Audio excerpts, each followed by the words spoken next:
Dust tastes like crushed sheetrock and wet copper. That's what I learned standing in the ruins of my home, a clipboard-wielding middle manager explaining how a $300 fine justified the wreckage. He thought he'd broken me. He didn't realize he was standing on my dirt. Coffee always tastes like scorched tin when you drink it from a travel mug, but I didn't care. I stood on the cantilevered deck of my house, letting the heavy, damp morning mist of Lake Gentry settle against my face. Below me the water was a flat sheet of hammered lead. The air smelled of wet cedar, decaying pine needles, and the cold, sharp ozone of an incoming storm. I built this place to disappear. 10 years ago, my life was a blur of endless boardroom acquisitions, buying up distressed residential developments across the Pacific Northwest, liquidating the bad assets, and holding the land. It made me a very wealthy man. It also gave me an ulcer by 45 and a divorce that felt like a localized nuclear strike. When the dust settled, I found this lot. 5 acres of vertical granite and ancient Douglas firs, dropping straight down into a glacial lake.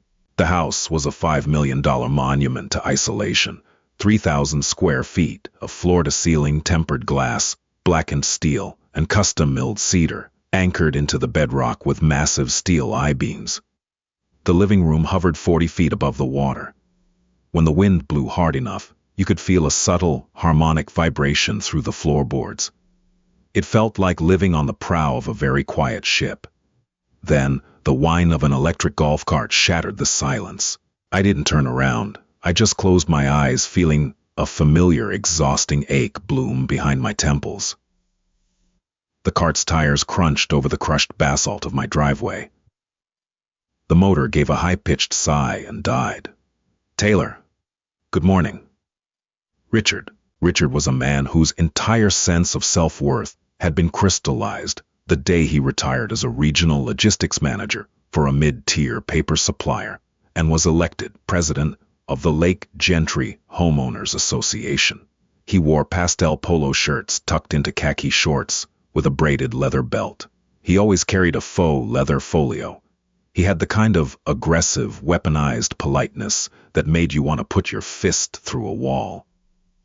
I turned. "Morning, Richard." He didn't look at the lake. He didn't look at the house. He was looking at the wooden steps leading down to my floating dock. He tapped his pen against his folio.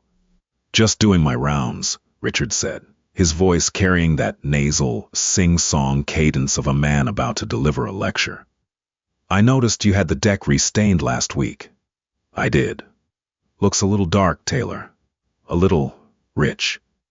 "It's a protective seal, Richard. It keeps the rot out."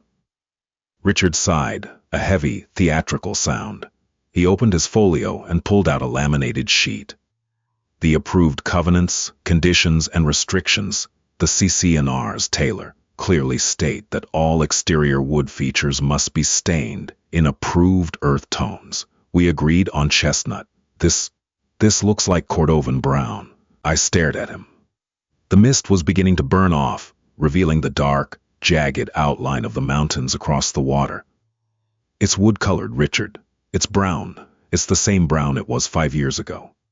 "It has red undertones," Richard corrected, adjusting his wire-rimmed glasses. "Chestnut has amber undertones. Cordovan has red. It disrupts the visual harmony of the neighborhood." I looked around. My nearest neighbor was a quarter-mile away, completely obscured by a dense thicket of 100-foot pines. You couldn't see my house from the road. You could barely see it from the lake. "I'll keep that in mind," I said, turning back to the water, a clear dismissal. "I'm afraid I have to issue a notice to cure," Richard said to my back. His voice was tighter now. He hated being ignored. "You have 14 days to remediate the unapproved modification, or you'll be subject to a fine." I didn't answer. I just drank my tinny coffee. I heard him huff, heard the golf cart whine to life, and listened to the crunch of gravel as he retreated.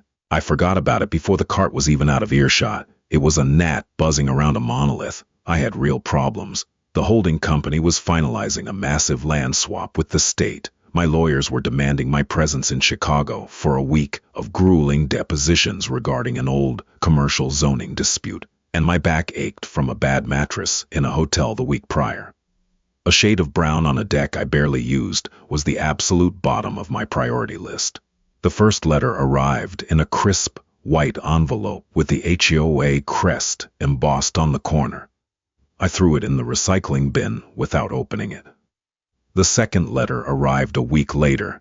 It was printed on yellow paper. Second notice. Fine assessed, $300. I left it on the granite kitchen island, right next to a stack of unread magazines. I was packing my suitcase for Chicago. My mind was already 1,000 miles away, calculating tax liabilities and asset depreciation. The third letter came via certified mail the day before my flight.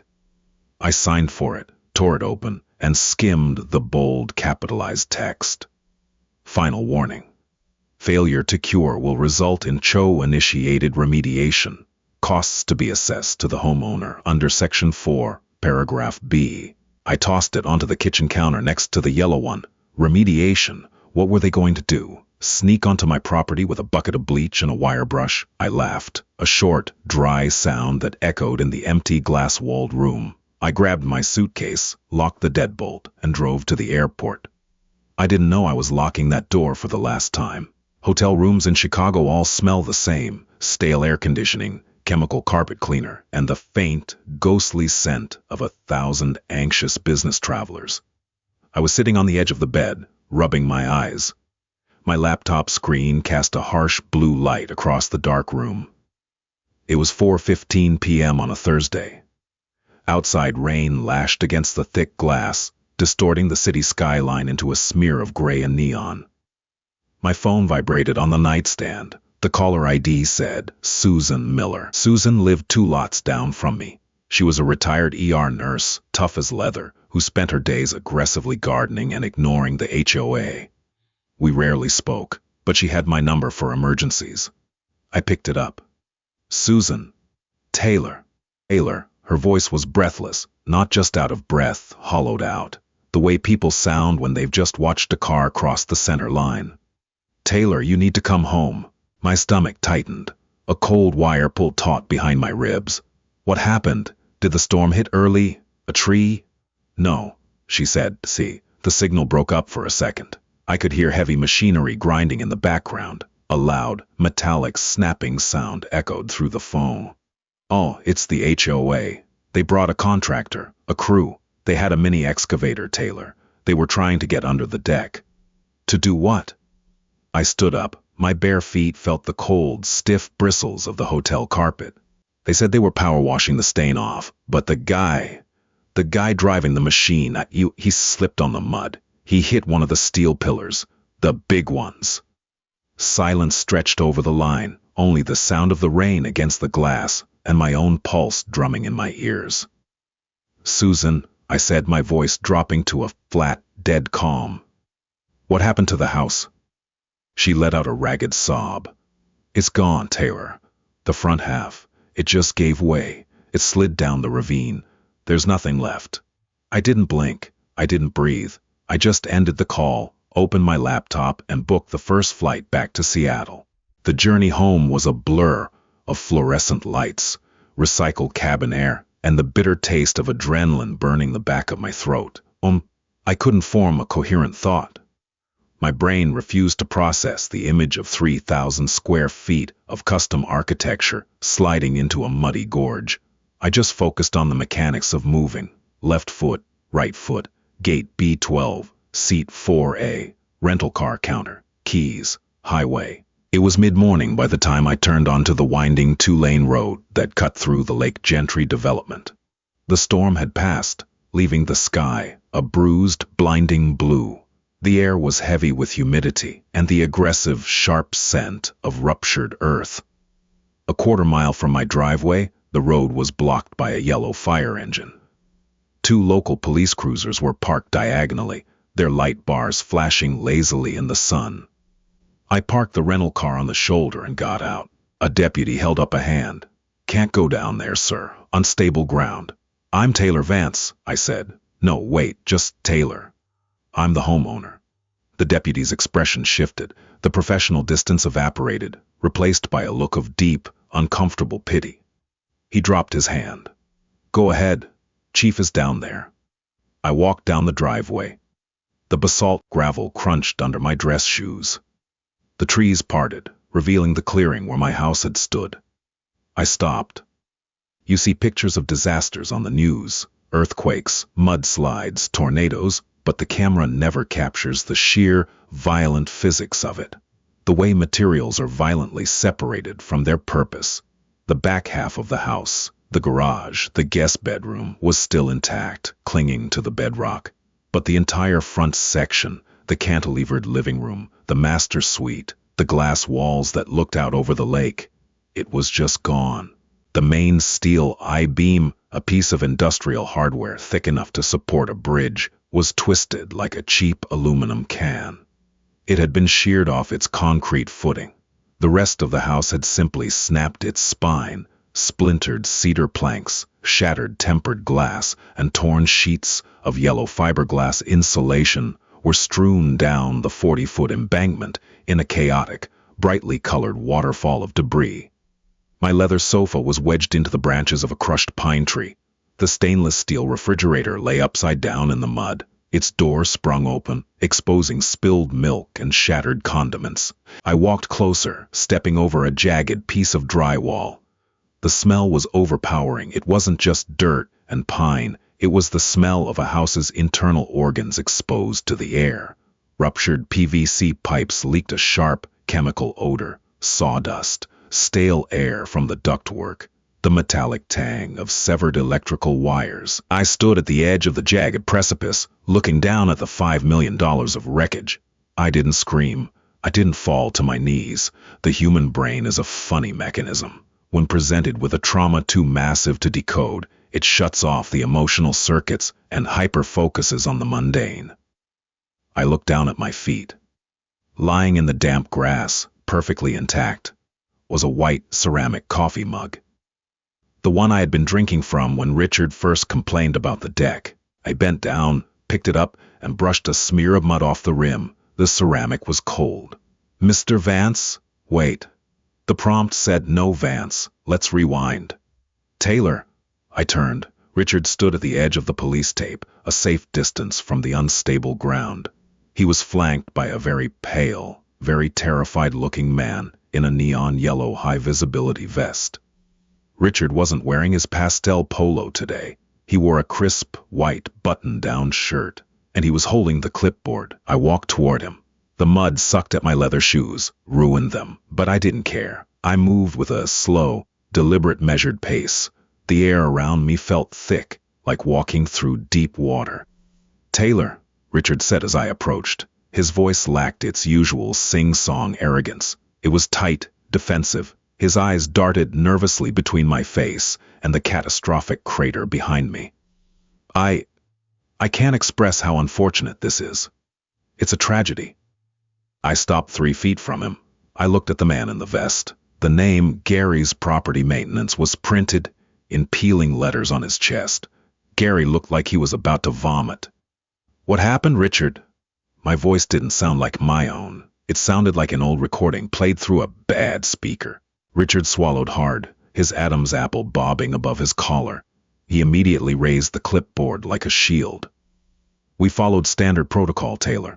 You ignored 3 notices to cure a blatant CC&R violation. The board voted to initiate forced remediation, to restore the deck to the approved chestnut color. You hired a guy with a pressure washer," I said, my voice dead. "Well, the deck is cantilevered," Richard said, his tone taking on me a desperate, bureaucratic edge. He actually tapped the paper on his clipboard. "The contractor needed to access the underside to strip the sealant properly. Gary here brought a small excavator to clear the brush near the footings. He experienced a mechanical failure. The tread slipped." I looked at Gary. "You hit the primary load-bearing pillar with a 2-ton machine." Gary opened his mouth, closed it, and looked at the ground. "The soil was soft from the rain, man. The machine slid. I barely tapped it, but the beam just buckled. It was a freak accident." I turned my eyes back to Richard. He stood there, surrounded by the smell of my ruptured plumbing and pulverized home, clinging to a set of rules he had printed off the internet 3 years ago. "Hey, you destroyed a $5 million house over a $300 fine for a shade of brown," I said. It wasn't a question. Now let's not mischaracterize the situation, Richard said, his chin jutting out. The fear was receding, replaced by the rigid indignation of a middle manager cornered by his own incompetence. The HOA was acting within its legal rights outlined in Section 4, Paragraph B. The contractor is an independent entity. This structural failure is a civil matter between you and Gary's insurance. Furthermore, the governing documents contain a hold harmless clause regarding remediation damages. The association cannot be held liable for bifotofuana. He kept talking. Words like liability, indemnification, covenant, compliance. I stopped listening. A profound, unnatural silence settled over me. The sound of the wind, the distant chatter of the police radio, the hum of the fire engine. It all muted into a low background static. I looked at Richard. I looked at his polished shoes, his perfectly creased slacks, his trembling clipboard. He actually believed this. He believed that the laminated piece of paper in his hands protected him from the physical reality of what he had done. He believed that because he was the president of the HOA, he sat atop the food chain. He had spent the last 3 years bullying retirees over garbage cans and lawn lengths, protected by the impenetrable armor of bureaucracy. He thought he had outmaneuvered me. A slow, cold pressure started to build in the base of my skull. It wasn't rage. Rage is hot and messy. This was something else. It was the feeling of a vault door locking into place. Your insurance will handle it, I'm sure, Richard was saying, patting his clipboard. Though, I must inform you, given the current state of the property, you are in violation of the neighborhood blight ordinance. We'll give you a grace period for cleanup, of course, but... Richard, I interrupted, softly. He stopped talking. He blinked at me. I didn't yell. I didn't grab him by his crisp white collar. I just smiled. It wasn't a nice smile. I felt my facial muscles stretch into something tight and predatory. Do you know how I made my money, Richard? I asked. He looked taken aback. I fail to see how that's relevant to this incident. I bought failing developments, I said, my voice barely above a whisper. During the housing crash, banks were offloading half-finished subdivisions for pennies. I bought them. I finished the infrastructure, sold off the parcels, and moved on. Richard shifted his weight. Taylor, please, I have other properties to inspect today. I bought this entire development 12 years ago, Richard, out of bankruptcy. He froze. I took a step closer. He tried to step back, but his heel caught on a root. I sold the lots to people like you. I set up the HOA. I wrote the CCNRs you're holding in your hand. I wrote Section 4, Paragraph B. Richard's eyes narrowed. What are you talking about? When you buy a distressed development, Richard, you sell the residential parcels, but you don't sell everything. I pointed a finger toward the winding, freshly paved road that led out of the neighborhood. You hold on to the common areas. You hold on to the easements. You hold the master deeds to the infrastructure through a holding company to shield yourself from liability. I watched his face. He wasn't getting it yet. His brain was too small, too constrained by his little rule book, to see the sheer, crushing weight of the anvil hanging over his head. I turned around, walking back toward my rental car. Where are you going? Richard called out, a sudden spike of anxiety piercing his bureaucratic armor. We aren't finished here. I need you to sign acknowledging the blight grace period. I opened the door of the sedan. The leather seat was hot from the sun. I looked back at him. He was just a small man holding a piece of paper in front of a canyon. We are finished, Richard, I called back, starting the engine. Keep your clipboard, but you better check who owns the dirt you're standing on, because as of tomorrow morning, I'm putting a toll booth on my road.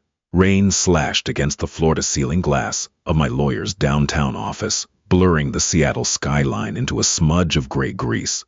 The room smelled of expensive leather, stale espresso, and the sharp ozone tang of a high-capacity laser printer churning out hundreds of pages of legal discovery. I sat in a low armchair, staring at the water droplets tracking down the window pane. My back was locked in a dull, constant spasm from a week of sleeping on a foam mattress in a soulless corporate rental near the airport. Every time I closed my eyes, I heard the metallic screech of my home's primary I-beam shearing in half. You weren't bluffing, Thomas said. Thomas was my lead corporate counsel. He was a man who billed $1,000 an hour to dismantle companies, and he looked incredibly tired. He pushed a 3-inch thick binder across the mahogany conference table.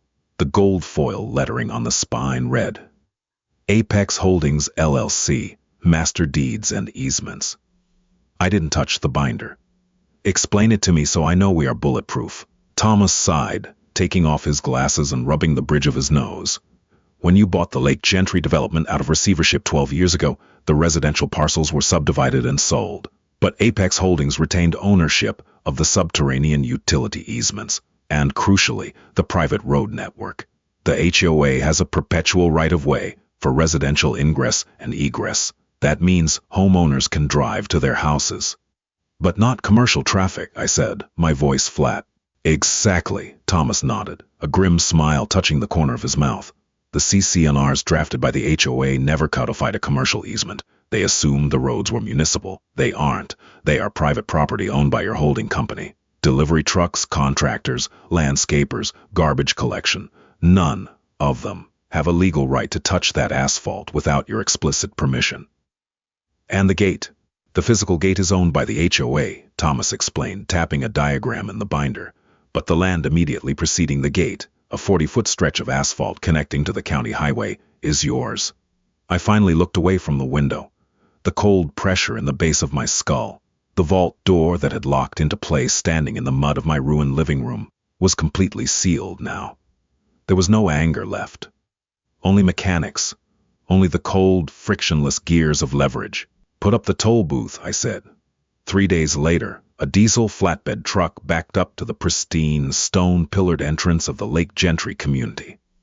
The truck dropped a prefabricated, bullet-resistant security kiosk directly onto the 40-foot strip of asphalt I owned. It blocked the inbound lane completely. I hired a private security firm, ex-military contractors who didn't smile, didn't argue, and wore tactical black uniforms. I installed heavy steel drop bollards in the pavement, and I erected a massive reflective aluminum sign. Private road, Apex Holdings, LLC, commercial transit.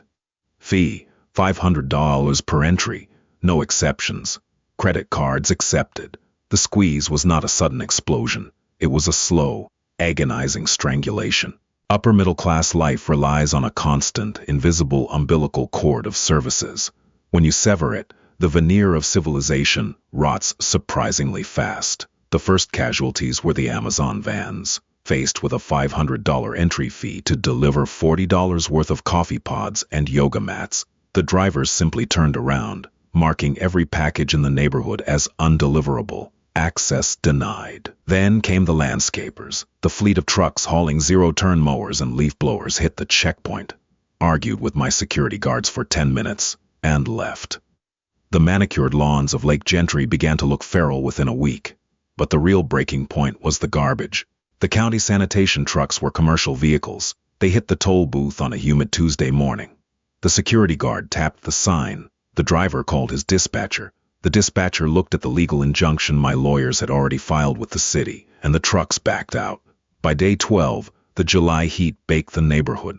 Black plastic trash bags piled up at the end of every exposed aggregate driveway. The air in the valley grew thick with the smell of sour milk, rotting melon, and hot plastic. Flies swarmed on thick, buzzing clouds. The pristine, quiet oasis I had helped build smelled like a landfill. My phone didn't stop vibrating. The holding company email address received hundreds of frantic, furious messages from the HOA board. Cease and desist letters arrived, drafted by cheap local attorneys. Thomas batted them down effortlessly, burying their lawyers in injunctions, jurisdictional challenges, and demands for discovery regarding the destruction of my property.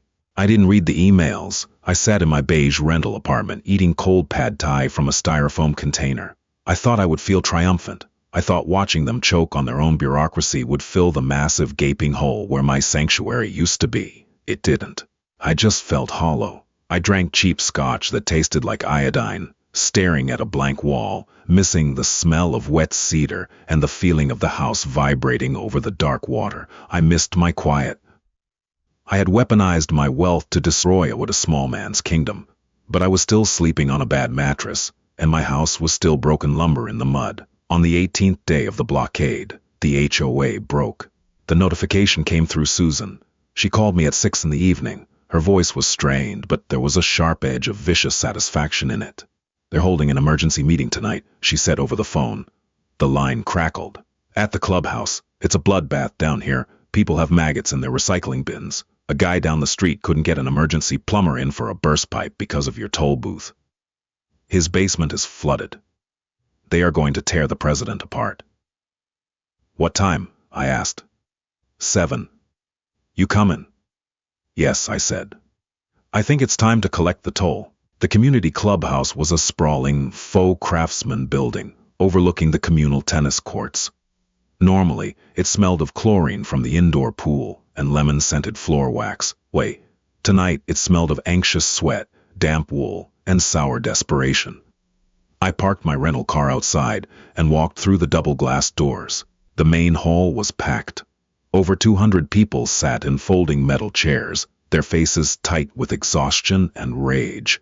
At the front of the room, standing behind a cheap wooden podium, was the HOA president. He looked awful.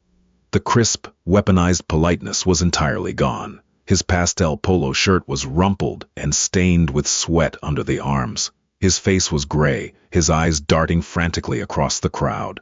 The laminated clipboard was nowhere to be seen. He was a captain going down with a very small, very petty ship.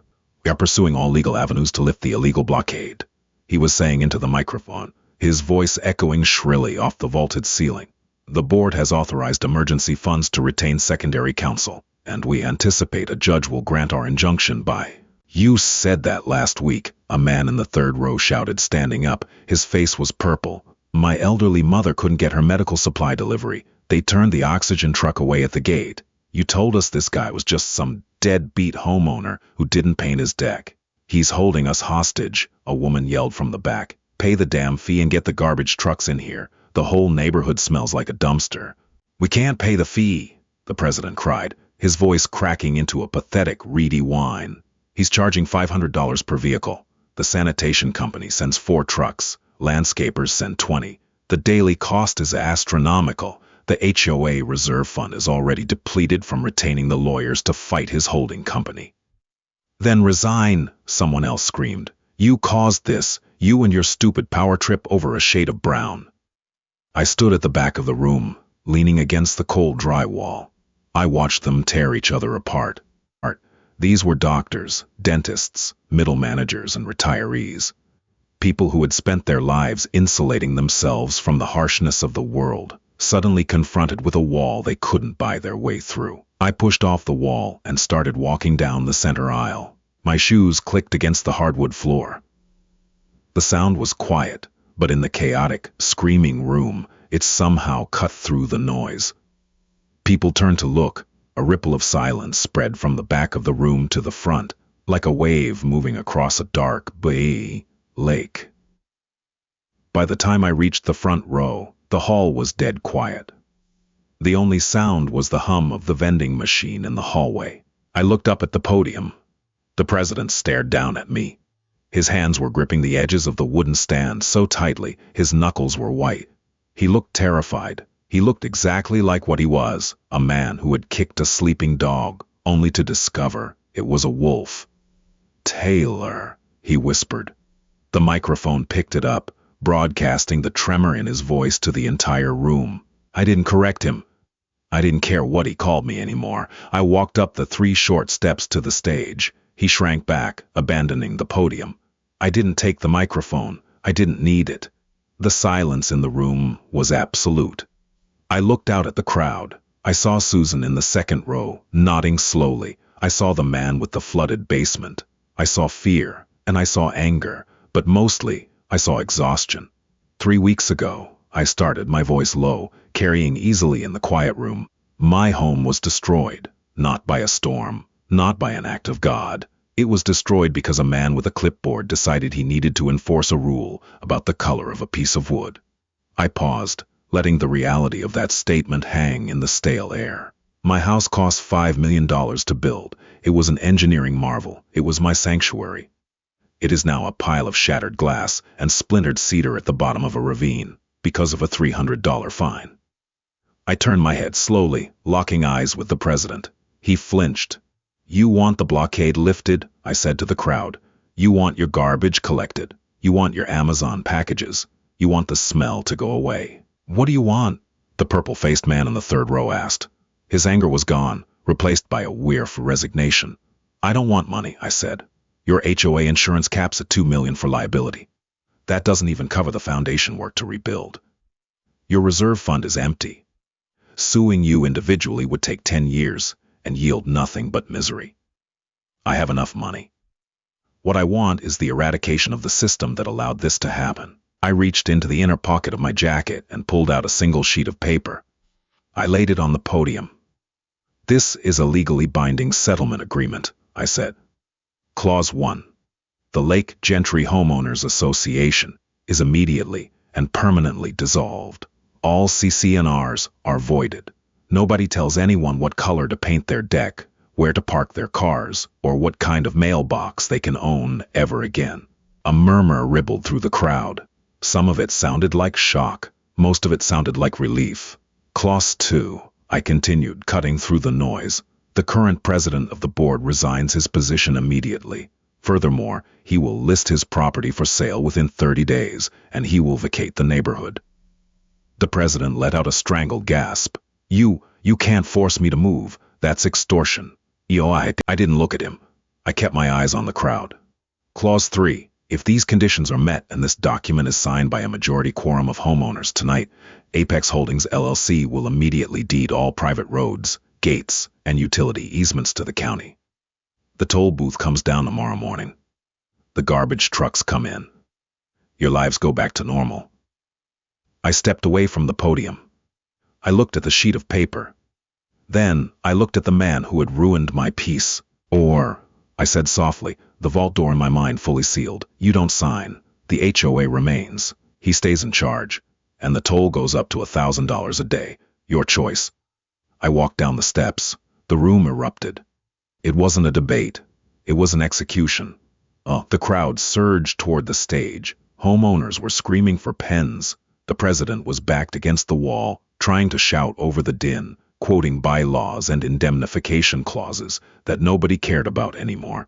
His bureaucratic armor was entirely stripped away, exposing a small, frightened man who was finally being held accountable by the very people he had tried to control.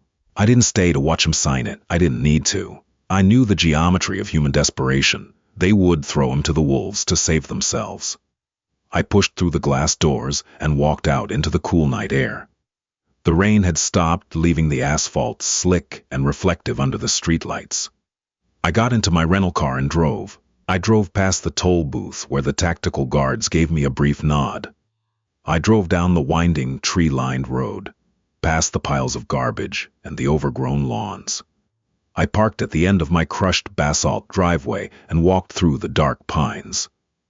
The site had been cleared by my own private contractors a few days prior. The shattered wood, the twisted steel, the ruined furniture, it had all been hauled away to a landfill. I stood on the edge of the precipice. All that remained was a massive, flat concrete pad, anchored into the bedrock. It looked like an altar to something that had died a long time ago. The wind blew off Lake Gentry, cold and sharp, carrying the scent of deep water and pine needles. I closed my eyes. I waited for the feeling of victory to wash over me. I waited for the satisfaction of poetic justice. I had won. I had destroyed the man who destroyed my home. I had freed a neighborhood and asserted my dominance. But as I stood there in the dark, my expensive shoes scuffing against the bare concrete, I felt nothing. The harmonic vibration through the floorboards was gone. The quiet safety of my cantilevered living room was gone. I had spent weeks engaged in a brutal, petty war, dragging hundreds of people into the mud with me, all to punish a man whose only real crime was being small and irritating. I looked down at the dark, hammering water of the lake. I was exactly where I started 10 years ago, rich, exhausted, and utterly alone.